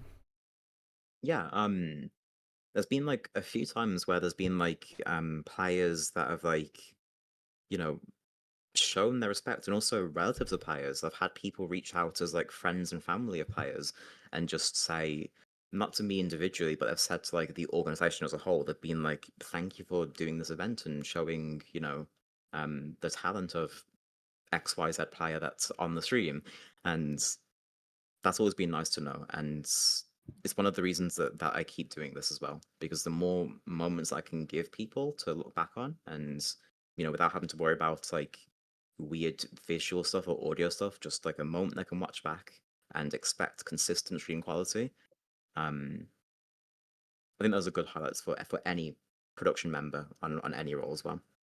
Yeah, absolutely. And like when we've had observers on, like especially like how we kind of talked about a little bit earlier on, where it's harder to get observers out there and like say like, hey, yeah, other than saying, yeah, this observer worked on this broadcast, having them actually talk about stuff they've done and like how they share clips, like if there's a clip of something that's from their perspective, and I forget who it was we had on it. I think it was Orange or Poofa who talked about like they will always retweet like just clips posted on Twitter when they know it's from their perspective because whether even if it's like the player showing off like a highlight or a low light, it's still their work that they're seeing outside of like their own circle, which is always a big thing for them. Yeah, for certain. Yeah. Um, Yeah, I mean, I just agree completely. Yeah, there's I think it's actually going to bring me on to a point I was going to make at the start of the podcast, but it was also just back to Orange because that reminds me of him. Um, you might notice that with like a lot of events, like Faceit League and stuff like that, they have like a lot of pigeon cams going on, and I think we all know that it's like usually Orange who does that kind of thing, like pigeon cams, and but the thing is, as a player, I didn't know that until like this year, or like actually probably was last year, I think, but I didn't know about that. I would just see the clips of pigeons in Faceit League, and I'd be like, okay, that's cool, looks nice, well played. And then only later did I realize it was done by a certain observer that I get to work with or whatever. And yeah, it's really, really nice for sure. Saravasa,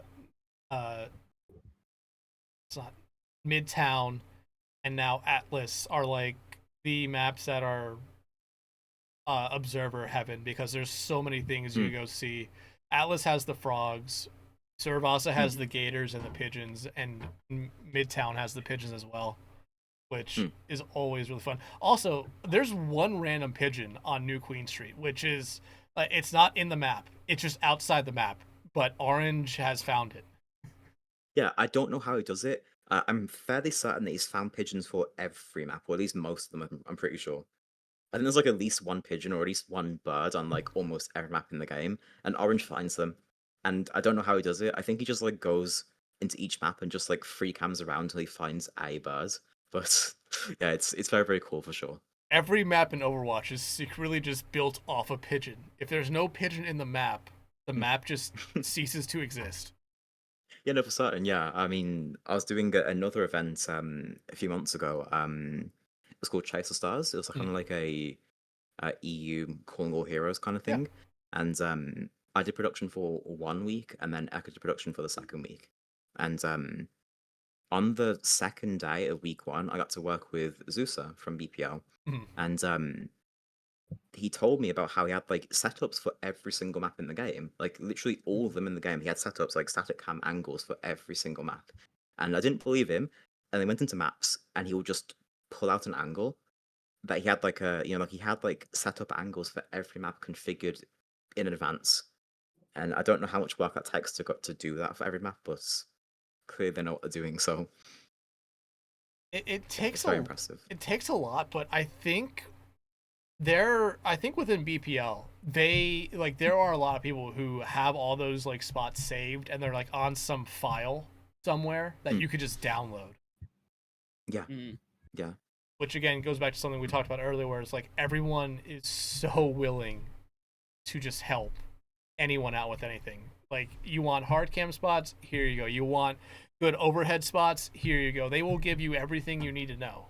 Which like it's one of the things where I don't know if in other esports if it's like that. I'm assuming it is, but I definitely know at least within the communities that we're all in within Overwatch, like everyone is so willing to make sure like everything looks good. Everyone is getting all the information they need. It's just really fun, really nice. Yeah, for certain.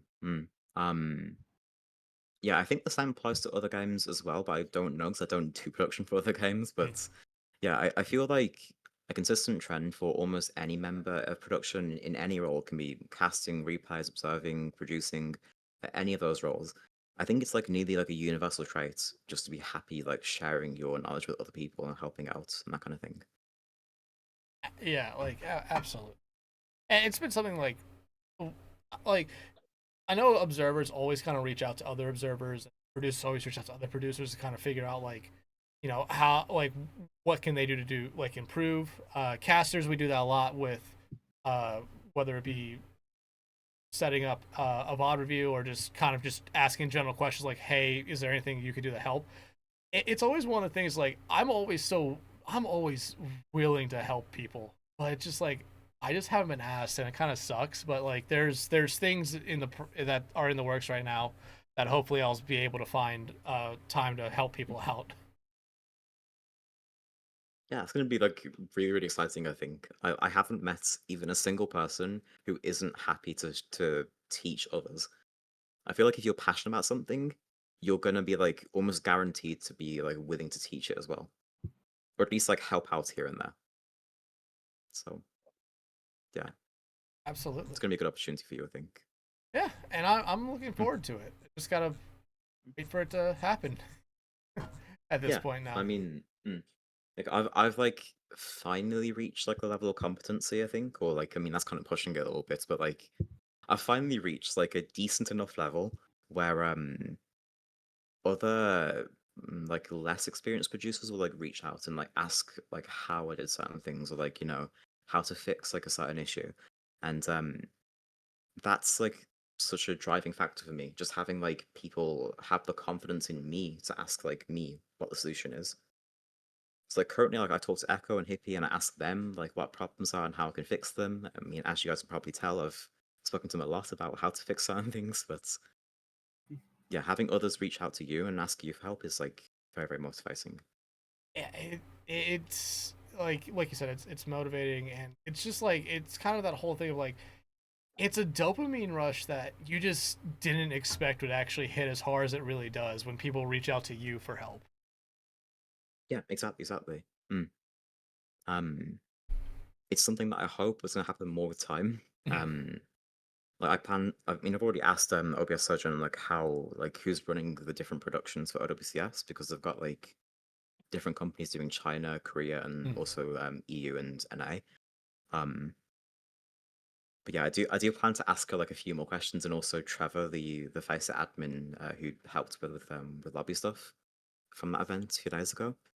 But yeah, there's like a lot to learn, and I think that anybody who's like interested in doing production should definitely take the time to reach out about it. Yeah, absolutely, and especially throughout this podcast and a lot of the other ones we've had, there are so many people that are willing to help out. It doesn't matter if you're brand new; just get in and ask. Especially if it's something like BPL or SPCS, there will be people there who will really help you out, like Yeah, quickly. exactly. Yeah. What? I was gonna say anything anyway. Don't worry. Hunter, you have any questions here for Luau? Oh, I always have a question locked and loaded in the chamber. Luau, throughout pretty much all of our lives playing games, whatever have you may, we have had different names that we've used over the course of our life. And some of them have say the same, some of them are different, as is the case for, I think, all of us here. But we're going to find that out from you, because simply what I want to know is, for you, where does Luau come from? Okay, this actually has like a much more embarrassing story than I'm willing to admit, but I'm gonna admit it anyway because this is a podcast and I'm forced to against my will. But no, jokes aside though, against your will. Yeah, no, jokes aside though, seriously, like to answer the question genuinely, it's because the name that I had before 2020 was like a really really weird name, and dropping that first part of the name was my first name, my legal name, and my legal name, people already know it, but it's Sam, and so like there's like a lot of Sams in Overwatch, like way too many Sams in Overwatch, and there's nothing unique about that name, and so I had to think of a short name that was like fairly unique or like at least not very common. And I was playing Stardew Valley, and they have a festival called Luau in Stardew Valley. Oh, they do. And yeah, I got it from there. So my. Yeah, I got it from there though, Stardew Valley. That was where I got it from. I was like, okay, this is a short name. It sounds fairly nice. It looks pretty nice, and it's fairly unique. So I'm just gonna go for this name. Yeah. So sorry, you mentioned Stardew, and I had to grab my Junimo because oh my god, adorable. I'm so jealous. I'm so jealous. Wait, is there something on top of it that's fading into the green screen? Yes, it's the little leaf on top of its head that is fading into the green screen. I have no way of really stopping that without getting rid of the green screen, but I love it. I got it at a convention last year, and I love it. Yeah, but no, to answer your question, Huntertain, though, it's just like I needed a name that was fairly unique and looked good and sounded decent and was like, and so I was playing Stardew Valley because I downloaded the game, after I got recommended it by a different friend, and I was playing it, and then I realized after like my first like 2 or 3 runs, wait a minute, this name sounds pretty good. And so I checked like the B tag checkers, and there was only like 3 accounts had that name. So I was like, okay, wait, I'm just gonna use it. It was like fairly common. So I mean, it's fairly unique. It sounded good. It looked good. So I went with it. And yeah, I actually mm. like that. Yeah, I it's a actually bit like that strange story though quite a bit. because people reach out to me and they're like, "Are you Hawaiian?" And I'm like, "No, I'm actually like the furthest away from Hawaiian you can possibly be. Like, I am not Hawaiian in any capacity." And they're like, "Oh, I thought you were because you've got like a Hawaiian name." I'm like, "No, I'm sorry, I don't. I'm not Hawaiian at all." So, Oh, It's funny. It's funny you talk about having your first legal name in it because Hunter has that. Like, yeah, yeah, I do. Mm. It felt like the easiest thing to do. It felt so easy after all this time because I was called Eternal, but it turned out there was like a tier 2 player named Eternal at the time. Well, I'm like, fuck, I'm not gonna be more known than this guy. Let's change it up. This name Mm. got born, and I'm like, screw it. I've been called, oh hey Eternal or hey Fire. It's like I'd rather just be called my name at this point, especially if I'm gonna be in front of a camera for God knows how many days out of the year. It's like might as well be me and not, I don't know. It felt easiest that way. I mean, I find it funny. The casters, Geo, and also as well, Egda. Both of them are. I mean, technically speaking, Scotland's part of Britain, but if you say it to any Scottish person, you're going to get hit by them because no Scottish person likes the English at all.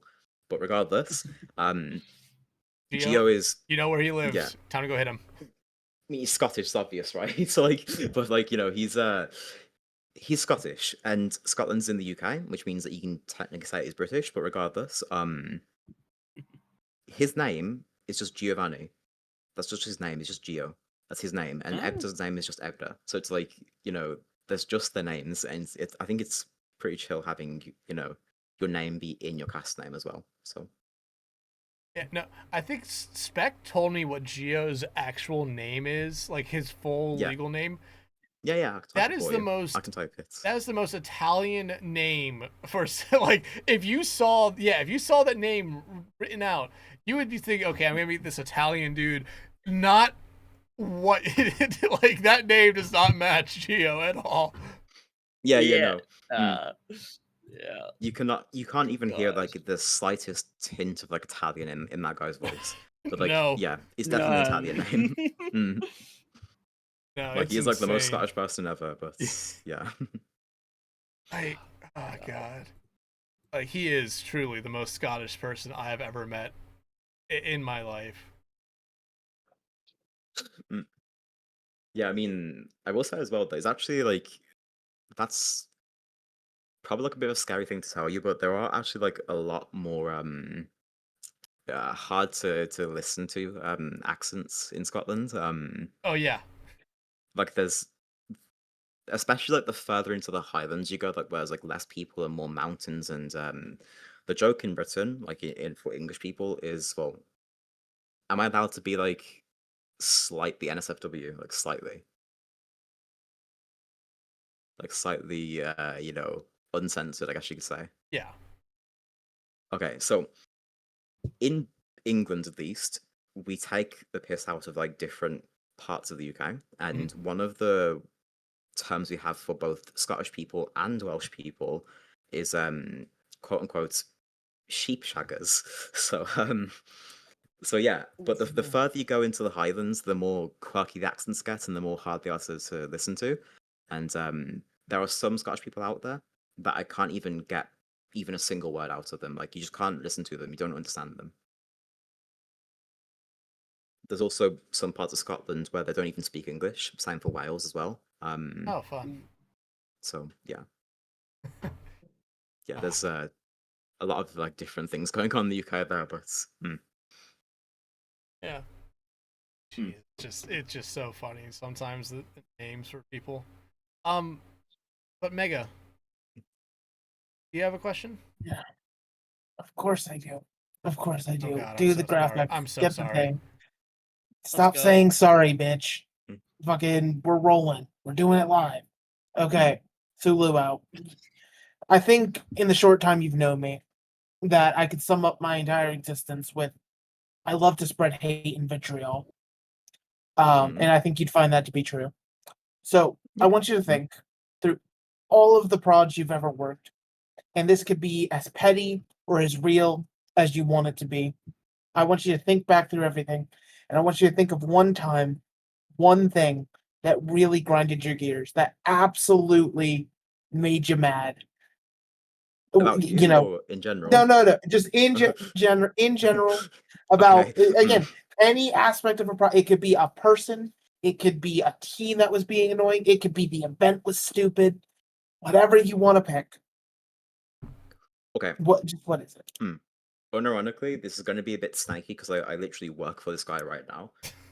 But actually, it was the CTS event, Chase Stars, and it was week 1 because I'm comfortable with both OBS and vMix. I'm good at both of those, but I'm definitely better at OBS than I am at vMix. And one of the producers, or one of like the head producers for CTS was a guy called Westy, who I talked about before. And Westy is a lovely person, very, very nice person. I've got no issues with him as a person at all.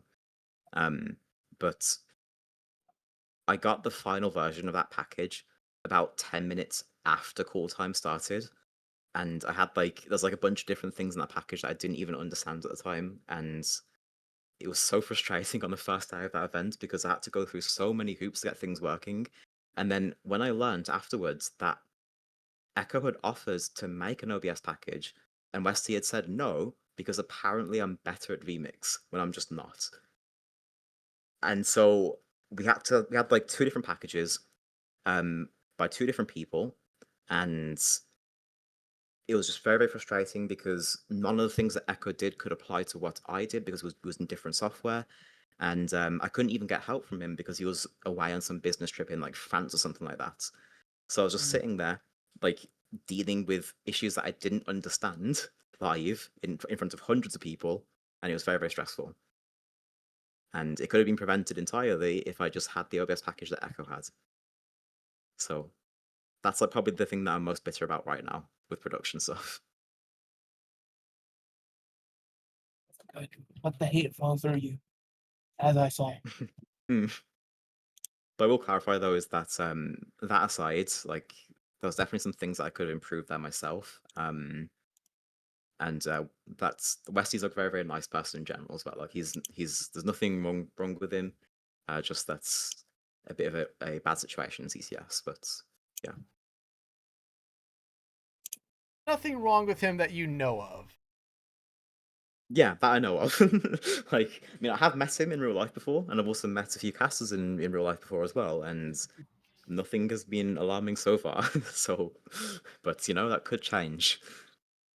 I will say this, like, like being in the UK or in the EU, it like it's always especially when I talk with casters and producers and observers from over there, it's like, oh yeah, they all know each other. They've all met each other. It's like I haven't met Hunter, I haven't met Mega, I haven't met half the people I've ever casted with. Probably more than half the people I've ever casted with.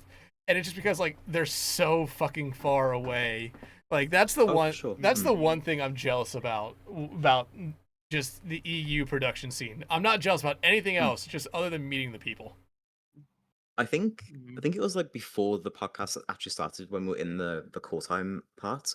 But it was like I think one of you mentions like something being like a 10-hour drive away, right? Yes.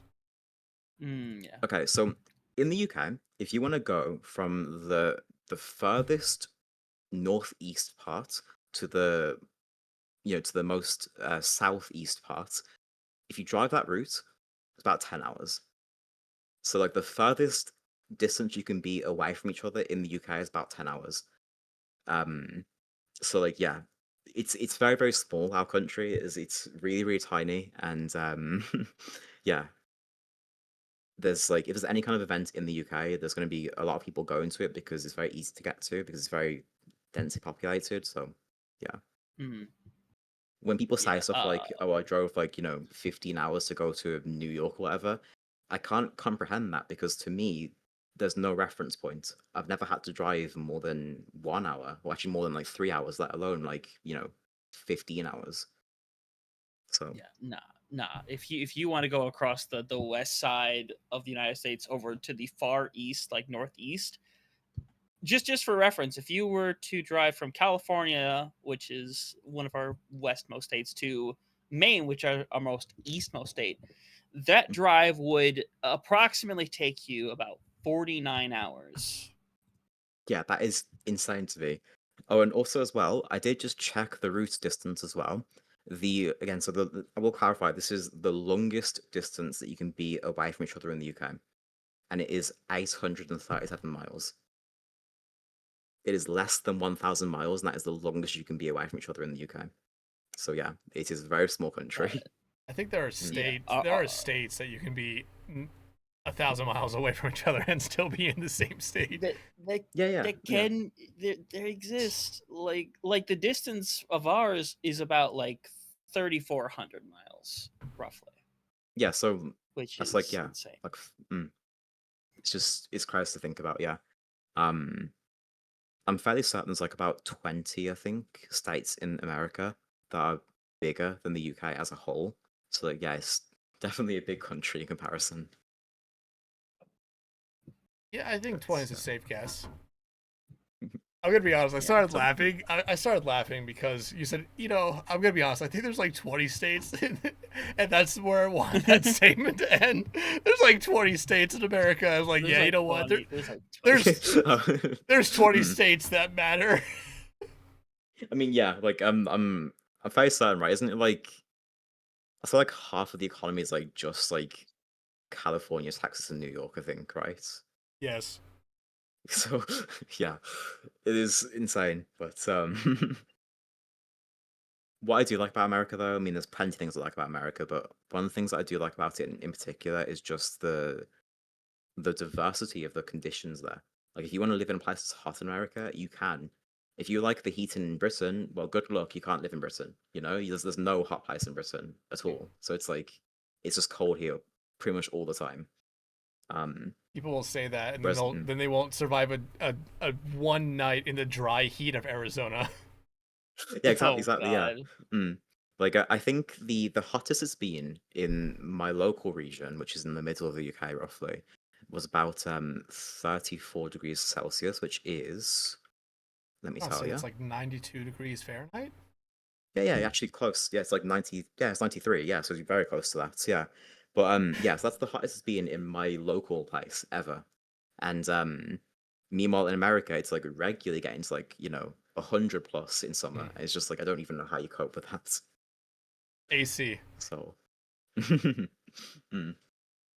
AC. Yeah, I That's remember. basically it.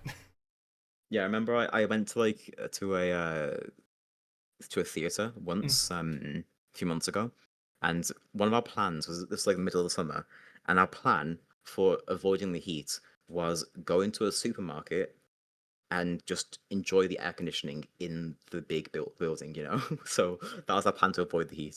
Just go into a building with air conditioning. I mean, I've definitely done that before during COVID when everything was like basically locked down, or like not necessarily locked down, but like you just couldn't do much. I would just go for walks, and my breaks would be, I'm just gonna go step inside the gas station for a moment just to cool off. Yeah. mm. Yeah, but yeah, I mean, in general, the UK is pretty cold. Yeah, in general, it's about like 70 degrees usually on average. So That's the perfect temperature. yeah, I mean, in my opinion, it is as well. But yeah, a lot of people like it warmer.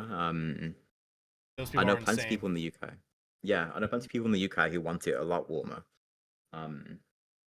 They're the ones who are actively contributing to global warming. Yeah. I'm doing my part. I'm doing. What do you mean you're doing your part? Like, he's leaving his car idling 24/7. Oh no, yes, that dude. sounds so ominous. We low-key calling out my company I work for. Love you guys. We have a forklift right now that basically if you shut it off, it won't turn back on unless you get maintenance. So basically we have a lift that has to stay on for about 10 hours straight. Oh. Which yeah, is not healthy for the lift. It's not healthy for the air, all things considered, since we operate off of propane. That thing is old as dirt. So I'm not helping with our our ozone. Actually, you know what? It probably doesn't exist anymore. It does, but You're in it's Ohio. like, You're in Ohio. Yeah. Ohio doesn't exist to some people. yeah, that's we just have true, better. yeah. We have. You know what? We don't exist to some people, and to be fair, I'm fine with that. I'm fine with that. Who? There's no one that says, "Yeah, I want to move to Ohio," which is good. That means we keep the weirdos we have, and we don't get extra ones. That feels reasonable, right? You could say that, yeah. You could say that. Like I'm just saying, there are people that are like, "Yeah, I'm gonna retire to Florida," or shit like that. Okay. Yeah. Have you ever met one person who said, "Yeah, I'm going to move to Ohio"? It's, yeah, Ohio looks interesting. Yeah, My brother. Yeah, Never no. that's because he went to school heard that here. Well, he was born in Ohio. Poor soul. Yeah, Hunter, you have to remember, I'm the only person in my family that was born below the Mason-Dixon line. But what is that line? What The actually is that line? The Mason-Dixon the Mason-Dixon line is basically the divide between what is the North, Midwest, and what everyone considers the South. So it's like it's like somewhere in like Kentucky and Virginia. So if you're born below that, that's below the Mason-Dixon line. Okay, I see. Yeah, and But there's a lot of But Luau, Anyway. before we go, are there any questions that you want to ask us? I'll be so honest with you. There's none on my mind right now. Yeah, no, that's but perfectly I'm fine. sure I'm gonna have plenty like after it ends, like for certain. So Oh, that's perfectly fine. That's perfectly fine. But hey, Luau, thank you so much for joining us this week. Thank you again, and thank you for the opportunity. Yeah, hey, it was great. I mean, I've been seeing you do a lot of stuff recently. I know you've done a lot with Mega and Hunter and myself. It was like I want to get you on because it seems like you're really starting to pick up a lot of work. So I felt like it was nice to get that kind of perspective. But again, yeah, thank you so much. Again, Hunter, Mega, thank you guys so much. Mega, you can go rest now. And again, thank you to everyone who watched and listened to this episode. We're going to start another streak here. We're not going to try to take another week off here unless literally either we physically can at this point. I think that's going to be the only thing that stops us is us physically not being able to do this. So again, thank you everyone for watching this week's episode of For the Love of Prod. Make sure you tune in next week when I actually know who we're going to have next week. So you're not going to want to miss that one. But again, Luau, thank you so much. And until next time, y'all, have a good week or day or whatever. Bye.